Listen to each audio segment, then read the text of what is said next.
పాలమూరు ప్రాజెక్టుకు కేసీఆర్ గారు శంకుస్థాపన చేస్తే, నల్గొండ జిల్లాలో ఫ్లోరైడ్ ప్రాంతానికి దిండి లిఫ్ట్ ఇరిగేషన్ కు శంకుస్థాపన చేస్తే, ఆంధ్రప్రదేశ్ వాళ్ళ తెలుగుదేశం పార్టీ ఈరోజు ఢిల్లీకి కంప్లైంట్ చేసింది.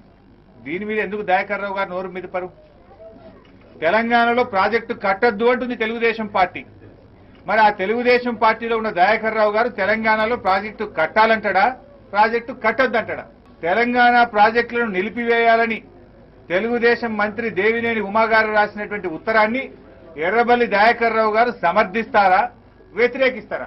వ్యతిరేకిస్తే మీ నాయకుని నిలదీ ఫస్ట్ నువ్వు చంద్రబాబు నాయుడును.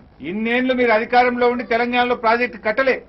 ఇవాళ మా ముఖ్యమంత్రి గారు వెనుకబడ్డ పాలమూరు జిల్లాకు, వెనుకబడ్డ ఫ్లోరైడ్ తో బాధపడుతున్న నల్గొండ జిల్లాలో ప్రాజెక్టులు కడతా ఉంటే మీ తెలుగుదేశం పార్టీ కేంద్ర ప్రభుత్వానికి ఎట్లా లేఖ రాసింది అని నేను అడుగుతా ఉన్నాను. దయాకర్ రావు, నిజంగా నీకు వరంగల్ ఆత్మ గౌరవం నీలో ఉంటే, తెలంగాణ పౌరుషం ఉంటే, తెలంగాణ ప్రాంత రైతాంగానికి కాలువల కింద నీళ్లు రావాలని నీకుంటే, నువ్వు మీ తెలుగుదేశం పార్టీ కేంద్ర ప్రభుత్వానికి రాసినటువంటి లేఖను ఉపసంహరించుకునే బాధ్యత నీది.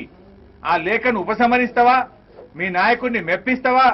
లేదు నీకు చేత కాకపోతే తెలంగాణ ప్రజల పక్షాన నిలబడడానికి తెలుగుదేశం పార్టీకి రాజీనామా చేసి బయటకు రా. మీ నాయకుడు ఎన్ని కుట్రలు చేసినా, కేంద్ర ప్రభుత్వానికి ఎన్ని లేఖలు రాసి ఆ ప్రాజెక్టులను అడ్డుకోవాలని చూసినా ఖచ్చితంగా ఆ ప్రాజెక్టులను కట్టి తీరుతాం. ఎల్ రమణ మాట్లాడుతున్నాడు మేము వ్యతిరేకించలేదని. మరి వ్యతిరేకించకపోతే ఈ ప్రాజెక్టులను నిలిపివేయాలని మీ తెలుగుదేశం పార్టీ దేవినేని ఉమా ఎందుకు కేంద్ర ప్రభుత్వానికి లేఖ రాసిండో ఎల్ రమణ స్పష్టం చేయాలని నేను తెలుగుదేశం తెలంగాణ అధ్యక్షుడిని అడుగుతా. సీమాంధ్ర వాళ్ళు వాళ్ళకేదైనా ముళ్ళు గుచ్చుకుంటే, వాళ్ళ కాళ్ళు ముళ్ళు గుచ్చుకుంటే నా పంటతో తీస్తానంటాడు ముఖ్యమంత్రి కేసీఆర్ గారు. ఒకరోజు సన్యాసులు లఫంగిలు అంటాడు, ఒకరోజు దొంగలు దోచుకునేవాళ్ళు అంటాడు. నానా ఘోరమైన భాష. 5 కోట్ల మంది ఆంధ్రులు ఎలక్ట్ చేసుకున్న చంద్రబాబు నాయుడు గారు ఒక ముఖ్యమంత్రిని చూడకుండా మాట్లాడతాడు.